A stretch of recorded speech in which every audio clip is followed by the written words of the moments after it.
મહેસાણા મામલતદાર કચેરીમાં કામનું ભારણ બહુ રહે છે અને મામલતદાર કચેરીમાં આવકના દાખલા 7/8 ઉતારા તેમજ ક્રિમિલિયર સર્ટિફિકેટ અને જાતિના દાખલા જેવા નાગરિકોના અનેક ડોક્યુમેન્ટના કામો મામલતદાર કચેરીમાં કરી આપવામાં આવતા હોય છે અને જેના કારણે કચેરીમાં કાગળોના ઢગલા પણ થઈ ગયા છે। મામલતદાર દ્વારા સ્વચ્છતા અભિયાન હેઠળ બિનજરૂરી ટેન્ડર બહાર પાડી અને દસ્તાવેજોનો નિકાલ કરવામાં આવશે।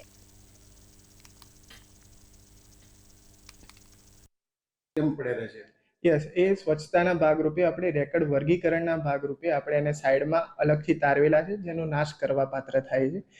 ટેન્ડરની પ્રક્રિયા હાલ ચાલુમાં છે, એટલે જે ટેન્ડરની પ્રક્રિયા નક્કી થશે 1-2 દિવસની અંદર, ત્યારબાદ એનો રેકર્ડના વર્ગીકરણના ભાગરૂપે એનો નાશ કરવા પાત્ર થાય છે।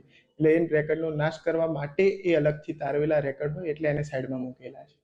તો આ રીતના જે ખુલ્લામાં ભંગાર હાલતમાં પડે છે, ક્યાંક મિસયુઝ થવાની સંભાવના કરી? નહીં, એ અમારા એટલા માટે જ અમે હોમગાર્ડ્સ અને સ્ટાફના નિગરાની હેઠળ એ ડોક્યુમેન્ટ્સ મૂકેલા છે।